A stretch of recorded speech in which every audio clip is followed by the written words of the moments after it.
Marriage is like IT support. Nobody appreciates you until everything crashes. That's what I was thinking as I sat in my home office, staring at the blinking cursor on my laptop screen, waiting for Roxanne to come home from another late meeting. My name is Harold Finch, and at 41, I've learned that life has a twisted sense of humor. I'm an IT procurement consultant, which means I spend my days making sure companies buy the right technology at the right price. It's methodical work that requires attention to detail, skills that apparently translate well to detecting when your wife is cheating on you. Roxanne Finch, my wife of 16 years, is 38 and works as a corporate communications manager at Meridian Industries, a mid-sized firm here in Cleveland. She's sharp, charming, and lately secretive as hell. The signs started 3 months ago. Late meetings that weren't on her shared calendar. Phone calls she'd take in the other room, speaking in hushed tones. New lingerie that I never got to see her wear. When I'd ask about her day, she'd give me corporate speak. Just optimizing stakeholder communications, honey. Dad, is Mom eating dinner with us tonight? Ben asked, poking his head into my office. My 16-year-old son had inherited my analytical mind and my wife's sharp wit, a dangerous combination. I doubt it, buddy. Another late meeting. Ben rolled his eyes. She's had more late meetings in the past month than I've had homework assignments. Smart kid. Too smart for his own good sometimes. That evening, I overheard Roxanne on a wine night with her friends Ashley, Priya, and Tanya through our thin kitchen walls. Ashley's voice carried particularly well when she'd been drinking. I swear, some bosses just love to keep their employees working overtime, Ashley giggled, if you know what I mean. Ashley, Priya laughed. You're terrible. What? I'm just saying, some meetings require very personal attention to detail. I heard Roxanne's laugh, the one she used to reserve for my jokes. Now apparently it was for Ashley's innuendos about workplace affairs. The next afternoon, I decided to call Roxanne's office. I needed our tax documents for the accountant, but really, I wanted to test something. Meridian Industries, Corporate Communications, this is Kira speaking. Kira was Roxanne's 26-year-old assistant, fresh out of college and nervous as a cat in a dog park. Hi, Kira. This is Harold, Roxanne's husband. Is she available? There was a pause. Too long of a pause. Oh, hi, Mr. Finch. She's busy with the boss right now, in a meeting. A very important meeting, if you know what I mean. The words hung in the air like smoke from a house fire. Kira immediately seemed to realize what she'd said because she started stammering. I mean, they're discussing the quarterly communication strategy and... Kira, I interrupted, my voice calm despite the earthquake happening in my chest. Would you like to go on a date with me? What? Dinner, tonight, just conversation. Nothing inappropriate. I think we might have some things to discuss. Another pause. Then, quietly, okay. I chose Bistro 41, a public restaurant downtown with big windows and plenty of witnesses. I wasn't planning anything sinister, but I've learned that transparency is the best disinfectant for dirty situations. Kira arrived looking like she was heading to her own execution. She was a sweet kid, really, just caught in the middle of something ugly. I want to be clear, I said after we ordered. This isn't romantic. I'm not hitting on you. I just think you might have information that could help me understand what's happening with my wife. She nodded, fidgeting with her napkin. Mr. Finch, I'm really sorry. I didn't mean to say what I said on the phone. But it was true, wasn't it? She looked around the restaurant, then pulled out her phone. I've been covering for them for 2 months, taking messages, rescheduling meetings, booking hotel rooms for client entertainment. She showed me text messages. Nothing explicit, but the subtext was clear. Messages about staying late to finish the presentation and making sure the client is fully satisfied. The client is your wife, Kira said quietly, and the boss is Jerry Dalton. Jerry Dalton, 44, married to Linda, 2 kids, and apparently the kind of man who thought corporate communications included communicating with his employee's body. Kira, can I ask you a favor? She nodded. Can I take a photo of us? Just a normal dinner photo. Nothing weird. She agreed, and I snapped a picture of us at the table, both smiling politely. I posted it on Facebook immediately with the caption, Dinner with unexpected company. Sometimes the best conversations happen with people you barely know. I tagged the restaurant and made sure it was public. Kira saw me post it and laughed nervously. Your wife is going to see that. I'm counting on it. I drove home with a strange sense of calm. For months, I'd been living in uncertainty, questioning my instincts, wondering if I was being paranoid. Now I had confirmation. My wife was cheating on me with her boss, and I had a witness. I was in my office when Roxanne came home at 10:30 p.m. Her heels clicked on the hardwood floor like a countdown timer. "Harold!" she screamed from the living room. "What the hell is this?" I walked out to find her holding her phone, my Facebook post glowing on the screen. "It's dinner," I said calmly. "With your assistant. Nice girl. Very informative." "How dare you embarrass me online, taking my employee out behind my back? What were you thinking?" The irony wasn't lost on me. She was angry about embarrassment and going behind backs. "I was thinking," I said, "that it's interesting how upset you are about me having dinner with someone who isn't my wife, almost like you understand how that might feel." Her face went red. "That's completely different." "Is it?" She stormed upstairs, and I heard our bedroom door slam. I went back to my office and opened a new document on my computer. Time to start documenting everything. If she thought dinner was embarrassing, wait until she saw tomorrow's menu. The next morning, Roxanne left for work without saying a word. Ben noticed the tension over breakfast. "You two fighting about something?" "Just working through some communication issues," I said, which was technically true. I spent the morning using my IT skills for personal research. Venmo transactions between Roxanne and Jerry for lunch meetings that happened at 8 p.m., shared Uber rides to the Marriott downtown, LinkedIn photos from company events where they stood just a little too close. All public information, all perfectly legal to access, all painting a very clear picture. I had a friend in HR at Meridian, Tanya Rodriguez, who'd been in Roxanne's wine circle but had distanced herself recently. I sent her an anonymous email with a simple suggestion. "You might want to review expense reports for Jerry Dalton and Roxanne Finch, particularly hotel and entertainment expenses." By noon, my phone buzzed. Text from Kira. "HR called me in. They're asking questions about Mr. Dalton's meetings." The machine was in motion. I met my friend Daryl for lunch. He's an IT security specialist with a talent for finding information that people think they've hidden. "Harold, my man, you look like someone stole your lunch money." "Worse, someone stole my wife." I filled him in on the situation. Daryl listened, occasionally shaking his head. "Jerry Dalton? That pompous ass? I've done security audits for Meridian. Guy thinks he's God's gift to corporate America." "Well, apparently he thinks he's God's gift to my wife, too." "What do you need?" "Nothing illegal. Just want to make sure I have all the public information I can get." Daryl smiled. "Public information is my specialty." That afternoon, Tanya called me directly. "Harold, I can't give you details, but you should know that HR is taking your wife's situation very seriously." "My wife's situation?" "The expense irregularities, the policy violations, the personal conduct issues." I thanked her and immediately posted another photo on Facebook. This one was from lunch with Daryl, captioned, "Great catching up with old friends. Amazing what you learn when you really listen." Within an hour, Roxanne called me, furious. "Stop posting cryptic messages online. People are starting to ask questions." "What kind of questions?" "You know exactly what kind of questions." I did know. The kind of questions that come when people start connecting dots. At 3 p.m., Kira texted me. "They called Mrs. Finch and Mr. Dalton into HR together. It's not going well." At 4 p.m., Mr. Dalton threw Mrs. Finch under the bus. Said she initiated everything. At 4:30 p.m., "There's screaming coming from the conference room." At 5 p.m., security escorted Mr. Dalton out. Mrs. Finch is crying in the bathroom. The office gossip network was more efficient than any IT system I'd ever designed. That evening, I was in my garage when a silver BMW screeched into our driveway. A woman I didn't recognize stormed out, blonde, well-dressed, and furious. Linda Dalton, Jerry's wife. She marched to my front door and rang the bell like she was trying to break it. I answered, and she looked me up and down. "You're Harold Finch?" "I am." "Your wife is sleeping with my husband." "So I've heard." "I want that bastard to pay." I invited her in. Linda was a force of nature, a successful real estate agent who'd built her own business while Jerry climbed the corporate ladder. She had evidence, too. Credit card statements, hotel receipts, text messages she'd found on Jerry's phone. "I've been documenting everything for weeks," she said.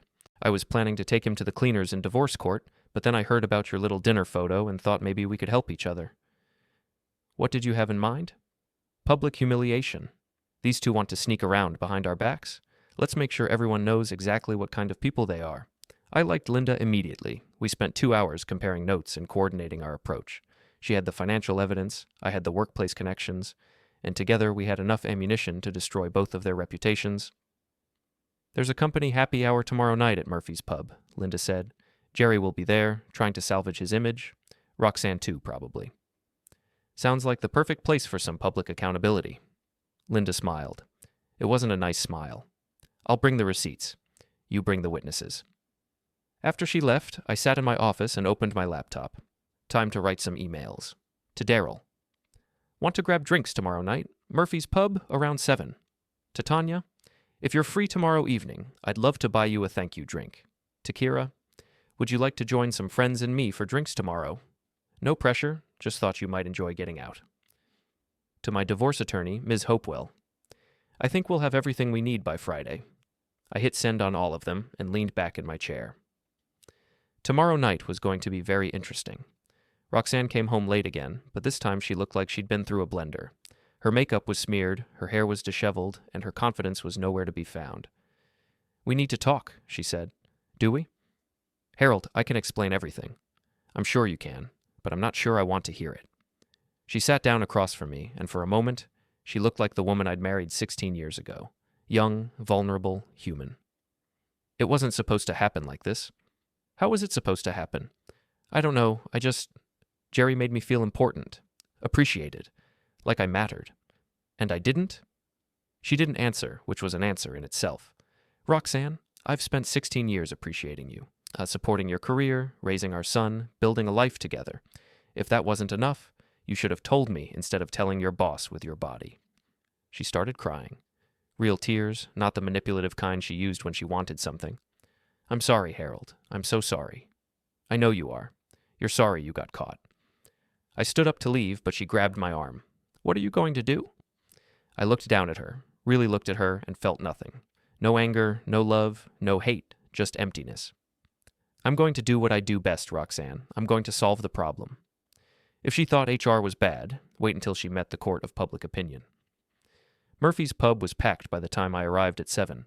Half of Meridian Industries seemed to be there, along with the usual after-work crowd. Perfect.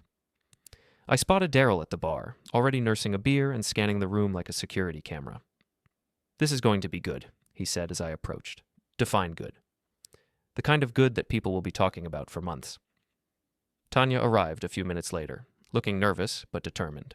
She'd been taking heat at work for cooperating with the HR investigation, and I could tell she was ready for some vindication. Kira showed up around 7:30, still looking like she'd rather be anywhere else. I bought her a soda and assured her again that she wasn't in trouble. Mr. Finch, I just want you to know that I never meant for any of this to happen. Kira, you're 26 years old and fresh out of college. None of this is your fault. You were put in an impossible situation by people who should have known better. Jerry arrived at 8, making his entrance like he owned the place. He was wearing his usual expensive suit and his practiced smile, working the room like a politician at a fundraiser. You'd never know he'd been escorted out of his office by security just 24 hours earlier. Roxanne walked in behind him, but they weren't together. Smart. They were trying to maintain the illusion that this was all a misunderstanding. Linda Dalton arrived at 8:15, and the temperature in the room seemed to drop 10 degrees. She was dressed to impress, literally and figuratively, in a black dress that probably cost more than my monthly salary. She scanned the room, spotted Jerry, and smiled like a shark that had found a bleeding swimmer. Showtime, Daryl muttered. Linda walked directly to Jerry, who was holding court near the pool tables. The conversation around him gradually faded as people sensed the tension. Hello, darling, Linda said loud enough for half the bar to hear. Fancy meeting you here. Jerry's face went white. Linda, what are you doing here? Oh, I thought I'd join you for drinks. You know how much I love your work friends. She turned to the group of Meridian employees surrounding Jerry. Has my husband told you about his new project management techniques? He's been working very closely with the communications department. Very hands-on approach. The crowd was starting to realize they were witnessing something spectacular. Phones came out. This was going to be on social media within minutes. Linda, please what? Please don't mention the hotel receipts. Please don't talk about the expense account dinners. Please don't bring up the text messages. She pulled out her phone and started reading. Here's a good one. Can't wait for our private strategy session tonight. Make sure we have plenty of time to go over everything thoroughly. Jerry lunged for the phone, but Linda was faster. She stepped back, and he nearly fell into the pool table. Don't touch me, Gerald. You've done enough touching for one marriage. That's when Roxanne made her move. She pushed through the crowd, probably thinking she could defuse the situation. "Mrs. Dalton, I think there's been a misunderstanding." Linda turned on her like a laser beam. "Oh, there's been a misunderstanding, all right. I misunderstood what kind of person my husband was, and apparently Harold misunderstood what kind of person you were. The mention of my name drew everyone's attention to where I was standing with my group. I raised my beer in a mock toast. But I understand now," Linda continued. "I understand that you're the kind of woman who thinks other people's husbands are community property. That's not fair." "Fair?" Linda's voice rose. "You want to talk about fair? Is it fair that I had to find out about your affair from credit card statements? Is it fair that your husband had to find out from your assistant? Is it fair that my children have to deal with their father being a cheating bastard?" The entire bar was watching now. This was better than cable television. Jerry tried to salvage the situation. "Everyone, please, let's just calm down and discuss this privately." "Privately?" I called out from across the room. "Like you discussed your marriage privately with my wife?" I walked over, my little group following behind me. The crowd parted like the Red Sea. "Harold," Roxanne said, "you don't understand." "Actually, I understand perfectly. You and Jerry have been having an affair for months. You've been using company resources to fund your relationship. You've been lying to your families, your coworkers, and yourselves." I turned to address the crowd. "See, the thing about affairs is that they're not just private matters between consenting adults. They affect everyone around them. Spouses, children, co-workers who have to cover for you, assistants who have to lie for you." Kira stepped forward. "He's right. They made me book hotel rooms and lie to Mr. Finch when he called. I hated every minute of it." Tanya nodded. The expense violations alone could have gotten the entire department in trouble. Jerry was sweating now. "This is harassment. I don't have to listen to this." "You're right," I said. "You don't have to listen. But everyone here has a right to know what kind of people they're working with." Linda pulled out a folder. "Since we're being public about this, let me share some public records. Hotel receipts, restaurant bills, spa treatments, all charged to the company credit card." She started reading off dates and amounts. The crowd was eating it up. February 14th, Valentine's Day. Marriott Presidential Suite 400, charged as client entertainment. March 3rd, couples massage at the Ritz-Carlton Spa, $300, charged as team building exercise.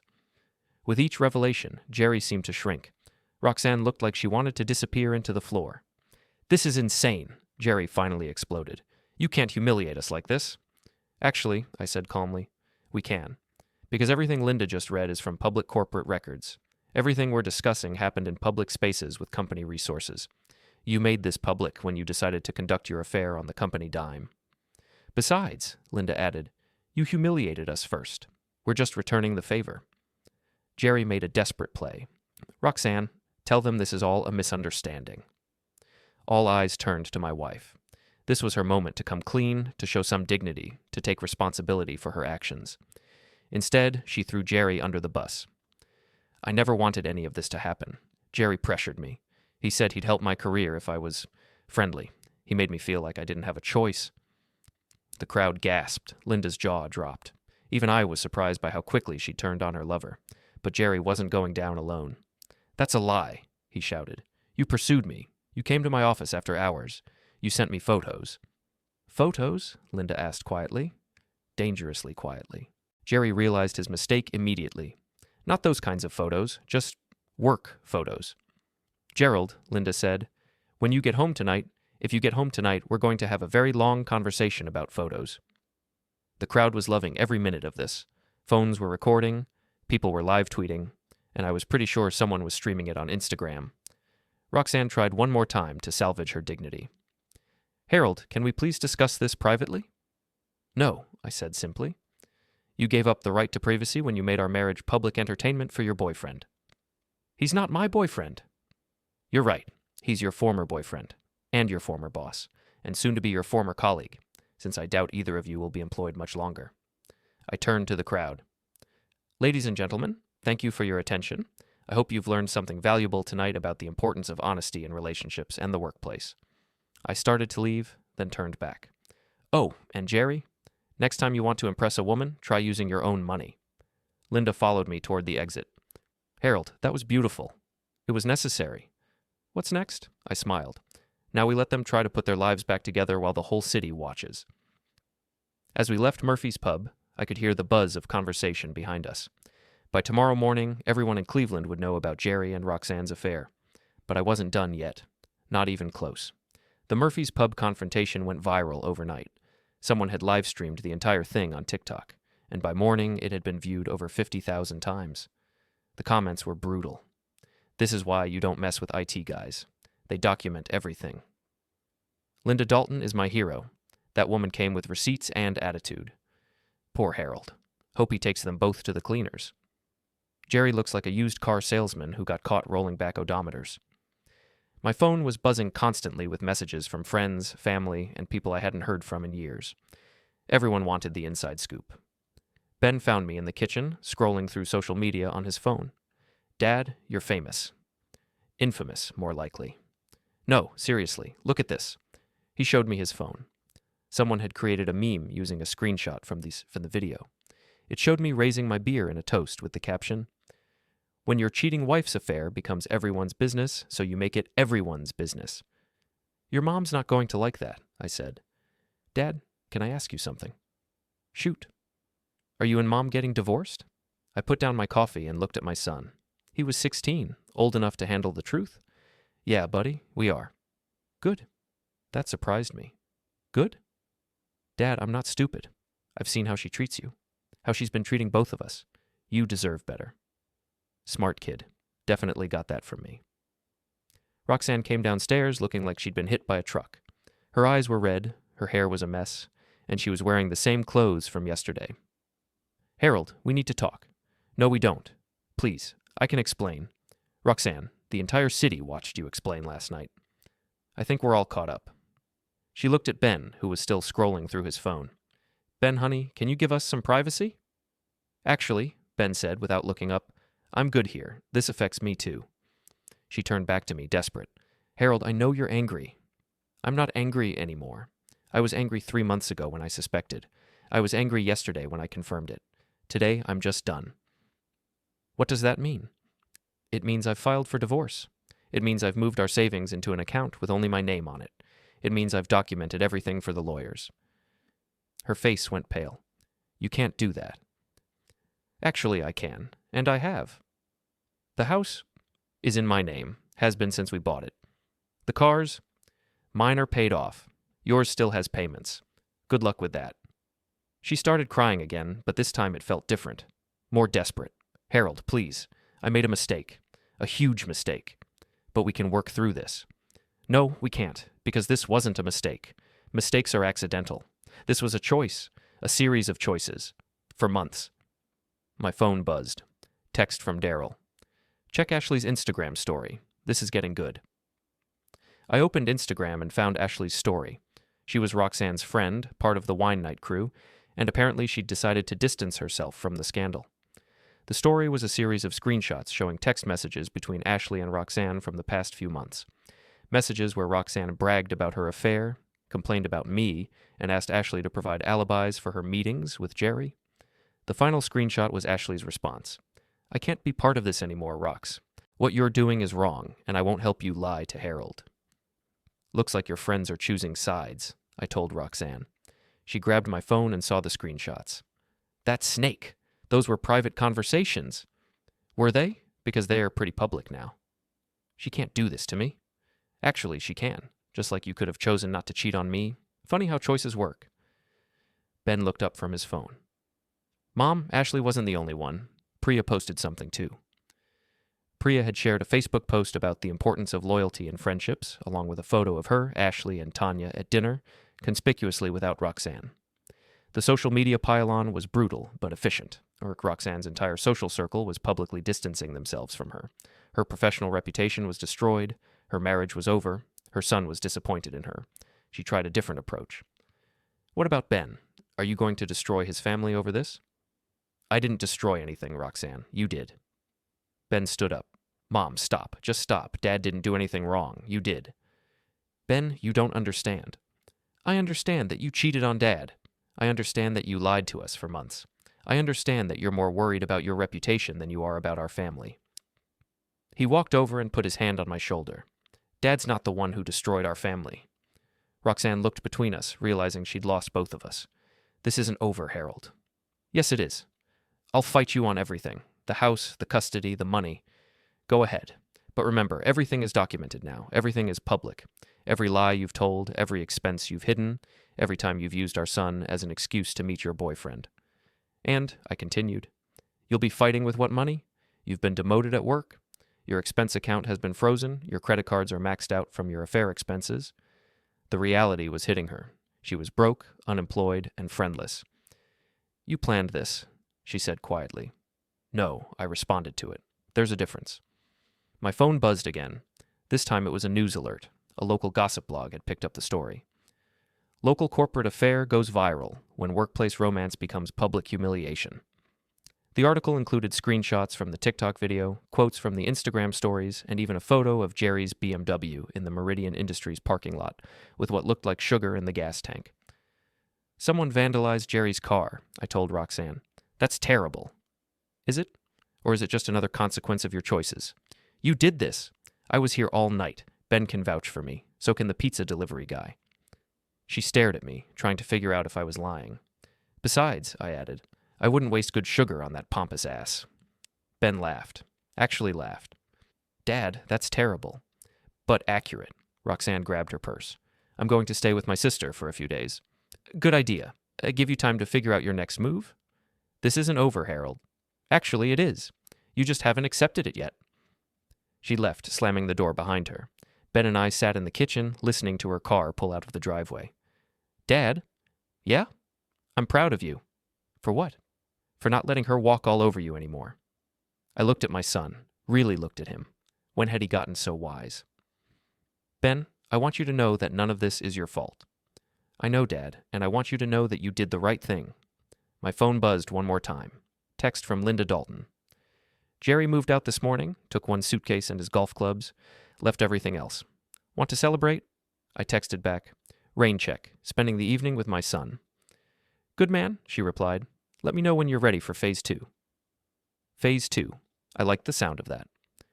But for now, I was content to sit in my kitchen with my son, watching my ex-wife's world crumble in real time on social media.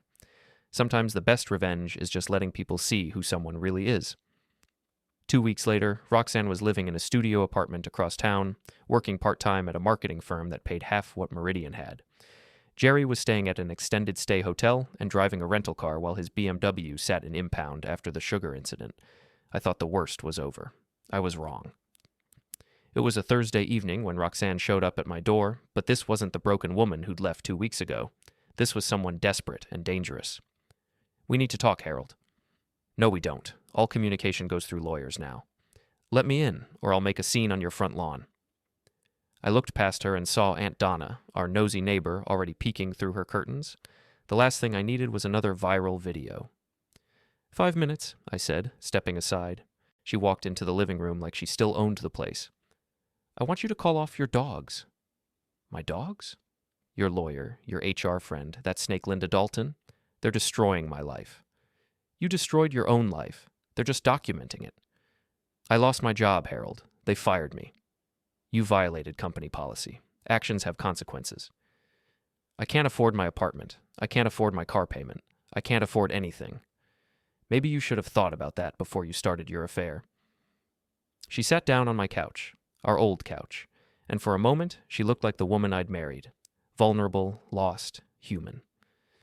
Harold, I know I screwed up, but I'm still Ben's mother.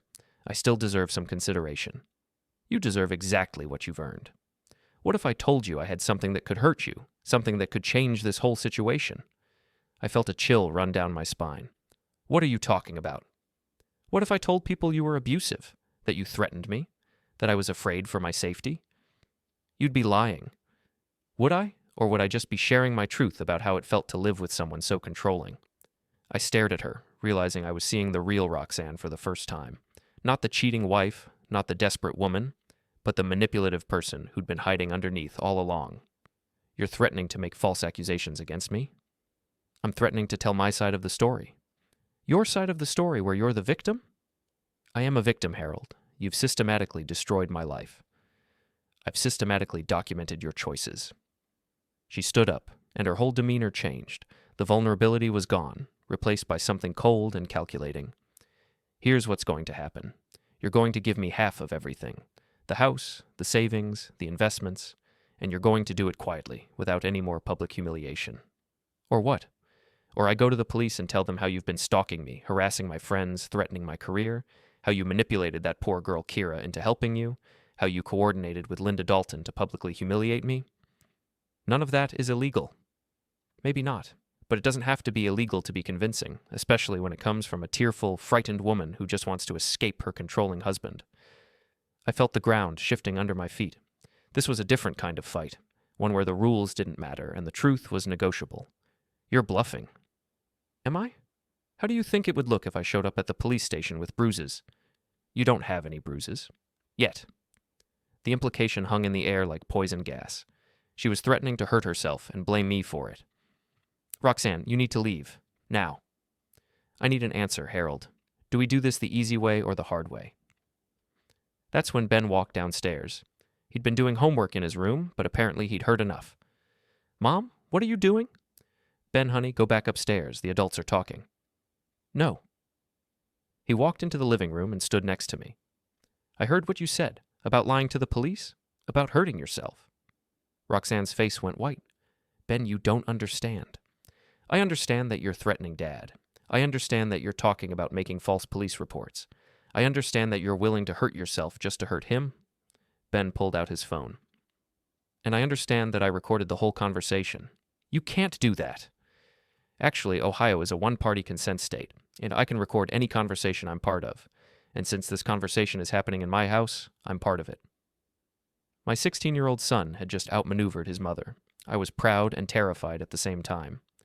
Roxanne lunged for Ben's phone, but I stepped between them. Don't even think about it. Delete that recording. No, Ben said calmly.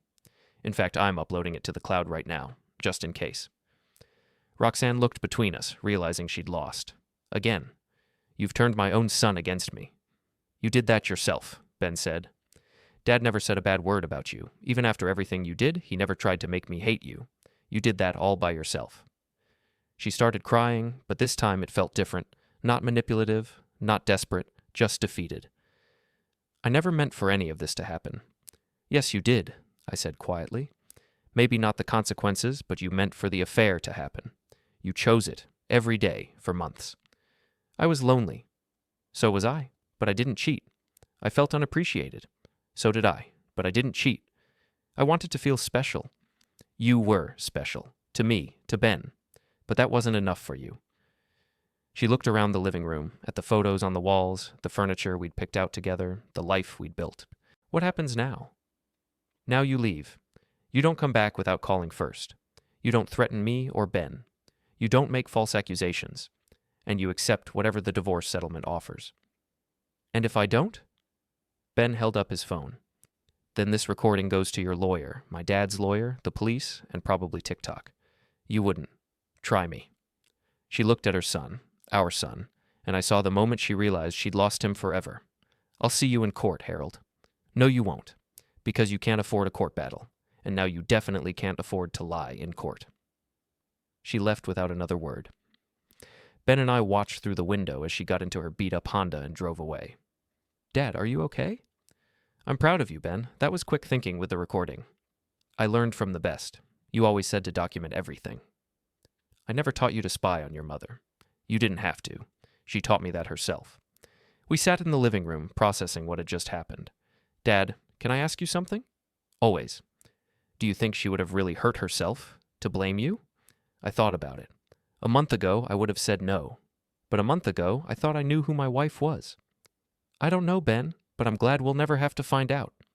My phone buzzed. Text from Linda Dalton. Heard through the grapevine that Roxanne got fired. Jerry, too. Want to grab a drink and celebrate? I looked at Ben, who was already back on his phone, probably uploading the recording to every cloud service he could think of. Actually, I texted back, I think I'm exactly where I need to be. But even as I said it, I knew this wasn't over.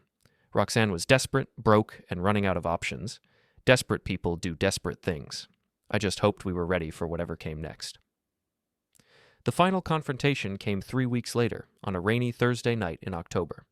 I was in my office working on a proposal for a new client when I heard breaking glass from the garage. Ben was at his friend's house working on a school project, so I was alone. I grabbed a baseball bat from the hall closet and carefully made my way to the garage. Jerry Dalton was standing among the wreckage of my workbench, holding a crowbar and breathing hard. He looked like hell, unshaven, wearing a wrinkled suit, eyes wild with desperation. "Hello, Harold." "Jerry, breaking and entering is a felony. So is destroying someone's life." "I didn't destroy your life. You did that yourself." He laughed, but there was no humor in it. "You think you're so smart, don't you, with your documentation and your social media campaigns and your public humiliation?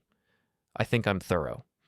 You cost me everything. My job, my marriage, my kids, my house. Your choices cost you everything. I just made sure people knew what those choices were." He raised the crowbar. "I'm going to make you pay." "With what? You're broke, unemployed, and living in a hotel. What exactly are you going to make me pay with?" "With your smug face." He swung the crowbar at my head. I ducked and it smashed into the wall behind me, sending drywall dust everywhere. "Jerry, stop. This isn't going to help anything." "It's going to help me feel better." He swung again. This time I was ready. I stepped aside and brought the baseball bat up, catching him in the wrist. He dropped the crowbar with a scream. "You broke my wrist." "You tried to break my skull. I'd say we're even." That's when I heard the sirens. Someone had called the police. "Expecting company?" Jerry asked. "Actually, yes." I pulled out my phone and showed him the screen. I'd been live streaming on Facebook since I'd entered the garage. "You've been broadcasting this?" "Every second. Say hello to the internet, Jerry." He looked at the phone, then at the broken workbench, then at his swollen wrist. "You snake." Actually, my mother was quite lovely, unlike some people's mothers-in-law. The police arrived just as Jerry was trying to figure out how to pick up the crowbar with his good hand. 2 officers, both looking like they'd rather be anywhere else. "Someone called about a break-in." "That would be me," I said. "This is Jerry Dalton. He broke into my garage and attacked me with a crowbar." "Is that true, sir?" one officer asked Jerry. Jerry looked around, at the broken glass, the damaged workbench, the crowbar on the floor, his swollen wrist, and my phone still broadcasting live. "I want a lawyer." "Smart choice," I said. "You're going to need one." While the officers arrested Jerry, I ended the live stream and called Ben. "Dad, I saw your Facebook stream. Are you okay?" "I'm fine. Jerry's not." "Good. I'm coming home." "No, stay at Tommy's. I'll pick you up after I finish with the police." It took 2 hours to give my statement, provide the video evidence, and file charges.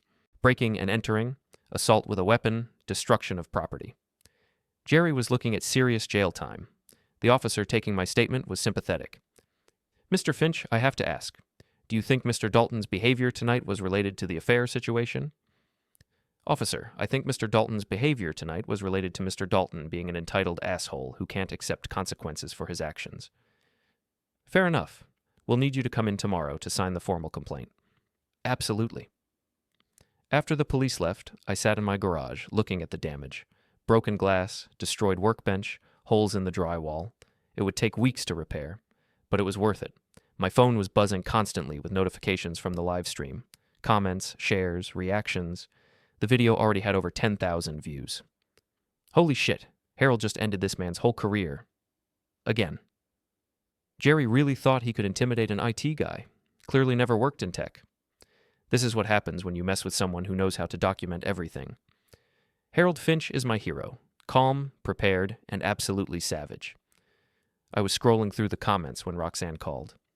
"Harold, I just heard about Jerry. Is he okay?" "He's in jail. His wrist is probably broken. But he's alive, if that's what you're asking. This is insane. You can't keep destroying people's lives like this." "I'm not destroying anyone's life. I'm just refusing to let them destroy mine." Jerry was desperate. He lost everything. "And whose fault is that?" There was a long pause. "Harold, I want to see Ben." "You can see Ben any time you want. You're his mother." "I mean really see him, spend time with him. Not just supervised visits." "That's between you and Ben. He's 16, old enough to make his own decisions about who he wants to spend time with. He hates me. He's disappointed in you. There's a difference. What can I do to fix this?" I thought about that question. Really thought about it. You can start by taking responsibility for your choices instead of blaming everyone else for the consequences. "I have taken responsibility." "No, you've admitted what you did.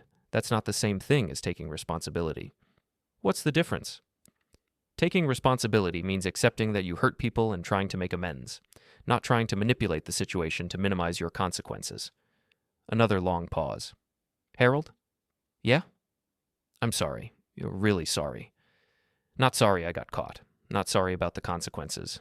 Sorry that I hurt you and Ben. It was the first time she'd apologized without trying to justify her actions or minimize the damage. Thank you for saying that. Do you forgive me? I'm working on it. Do you think Ben will ever forgive me? Ask him.